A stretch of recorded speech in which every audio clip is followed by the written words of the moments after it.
자, 또 계좌 함께 해주실 리워드 홀딩스 김성훈 이사 나와 있습니다. 어서 오세요. 안녕하십니까? 네. 김성훈 이사는 어떤 거죠? 작은 거? 시가총액이 지금 보니까 1조 정도 되는 기업이. 네. 작진 않네요. 네. 그래도 근데 이거를 고른 이유가 있습니다. 네, 최근에 시장이 이번 주에 엄청 안 좋지 않았겠습니까? 뭐 엄청까지는 아니고. 네, 뭐 4거리 뭐 연속 좀 힘들었죠. 네, 밀린 상황이었는데 시장이 밀리는데 안 밀리고 버티는 종목이 있더라고요. 보통 이런 종목들이 시장에 들어왔을 때 좀 강하게 올라가는 경향이 있지 않겠습니까? 그래서 말씀드릴 기업이 현대건설기계입니다. 현대건설기계? 네. 여기는 갑자기 어떤 움직임이 있을까요? 네, 현대건설기계 올 상반기는 아니지만 이 하반기 10월, 11월에 조금 주가의 움직임이 좀 두드러졌습니다. 그 이유는 실적에 대한 부분들이 상당히 좀 빠르게 올라오고 있는 상황이고요. 캐터필라라는 종목이 있죠. 캐터필라가 실적 컨퍼런스 콜에서 3분기뿐만 아니라 4분기 역시도 호실적, 그리고 더 넘어서 내년까지도 호실적에 대한 부분들을 전망을 하고 있습니다. 그 얘기는 이쪽 굴삭기에 대한 업황 자체가 올해뿐 아니라 내년까지도 좋아질 거라는 것을 이미 시사하고 있는 것 아니겠습니까? 그렇기 때문에 현대건설기계뿐만 아니라 현대두산인프라코 같은 이런 굴삭기 업체에 대한 관심이 올해뿐 아니라 내년까지도 우리가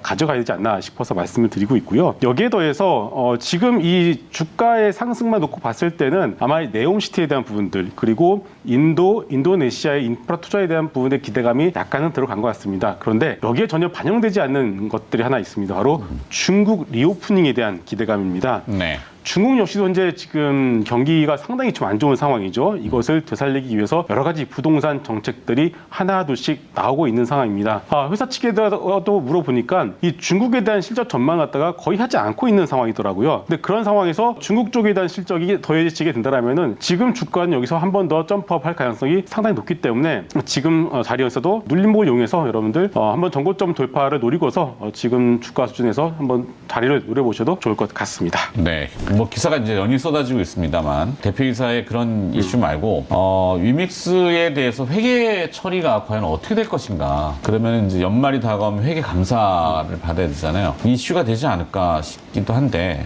그래, 주의 당부가 좀 필요하지 않을까? 그러니까 금감원 쪽에서 고민을 좀 하고 있는 것 같아요. 네. 이 부분에서 좀 특별 조사를 한 해 만에라는 얘기들이 좀 나오고 있는 상황인데, 일단 중요한 거는 여기서도 이제 주가가 어떻게 될 것인지에 대해서 전망을 하는 것이 중요한 건 아니겠습니까? 제 개인적인 생각으로는 나올 만한 악재는 다 맞은 것 같습니다. 이제 하한가 한번 첫 번째 이슈 나왔을 때 하한가 한번 맞았고요. 그리고 이번 두 번째 거의 20%대 한번 하한가 거의 가까운 하한가를 맞았기 때문에 거의 나올 만한 악재를 다 맞았다라고 봐야 되지 않을까 싶고요. 그렇기 때문에 지금 상황에서 추가적인 어떤 급락에 대한 가능성을 열어두기보다는 지금부터는 일단 회사 측의 대응을 보면서 주가의 저점을 좀 잡아나가는 그런 과정으로 오히려 아니면은 하다못해 기술적으로 봤을 때도 아래로 벌어진 이온은 좀 줄이기 마련이거든요. 그래서 일단 지금부터는 가지고 계신 분들의 경우에는 조금 밀린다고 해서 툼에 동참하기보다는 일단은 회사 측의 대응을 보시면서 일단 홀딩하시면서 지켜보시는 것이 현명한 좀 대응이지 않을까 싶습니다. 네. 이런 중에 대형주 중에서는 네이버. 네. 하고 뭐 카카오, 그다음에 오늘은 한국전력인데 한국전력은 뒤에 정서환 아나운서가 또 따로 뭐 준비한 게 있고 네이버, 카카오, 네카오. 네.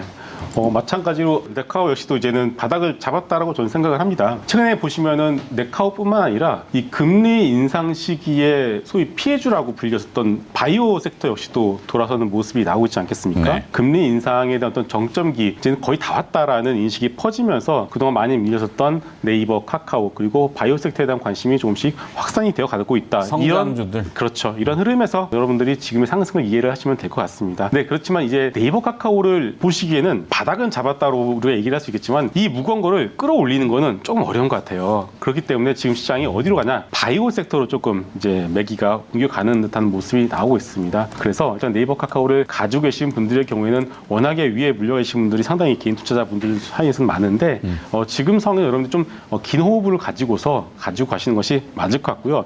신규로 접근하시는 분들의 경우에는 너무 급하게 한 번에 큰 투자감을 가져가실 필요는 없을 것 같고요. 조금 길게 모아가시는 전략이 맞을 것 같습니다.